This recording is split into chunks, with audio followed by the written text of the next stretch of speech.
Дээрхийн гигантэн Шри Равишанкар нь хүмүүнлэгийн удирдагч, оюун санааны их мастер, дэлхийн инх тайвны элч билээ. Стресс хүчирхийллээс ангид нийгэмд зохицлох түүний мөрөөдөл нь сайн дураар бусдын тусын тулд үйлчлэх хүсэл бүхий сая хүмүүсийг нэгтгэхийн сацуу амьдрах урлагийн курсүүдэд мөн тийм тооны хүмүүсийг хамруулад байна. Сэтгэлийг цацрах туяатай зөөрлөвөл биеийг лаатай зөөрлөж болно. Асаж буй лаг унтраавал лаанаас цацрах туяа үгүй болж лаа дангаар орших болно.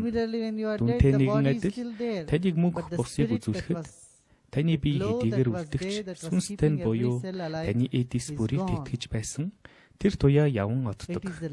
Үүнийг прана буюу амьдралыг тэтгэх эрч хүч гэж нэрлэдэг байгаа юм. Энэхүү зүйлийг бид оошихгүй байсаар ирсэн.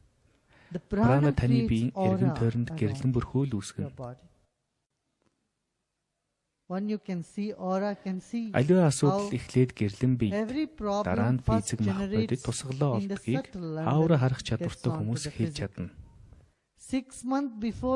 Таны биед зөвөр илэрхээс 6 сарын өмнө гэрлэн биед тань өөрчлөлт ордог.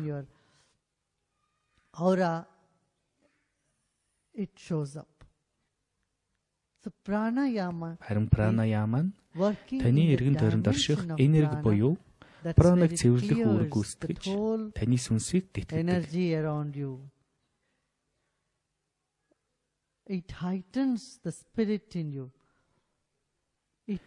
Тэрээр танаас цацрах гэрлийг бүрхээд байгаа сөрөг энергийг арилгадаг. Таныг бурхны тусгал хэмээн Библи сударт өгүүлсэн байдаг.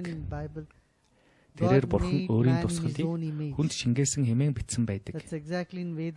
Ведийн сударт ч гэсэн энэхүү биеинд орших юм бүхэн энэ орчлон ертөнцид оршин хэмээн хэлсэн байдаг. Энэ хорвоод байгаа юм бүхэн бидний биеийг бүрэлдүүлнэ. Таны бие энэхүү орчлонгийн жижигрүүлсэн хувилбар юм. Харин таны сүнс Тэнгэрлэгийн нэгэн хэсэг. Бидэнд орших амьдралыг тэтгэгч эрч хүч нь орчлон хорвоог захирах сүнсний буюу томоохон сэтгэлийн нэг хэсэг. Танд буй жижиг сэтгэл нь агуу сэтгэлийн нэгэн хэсэг юм.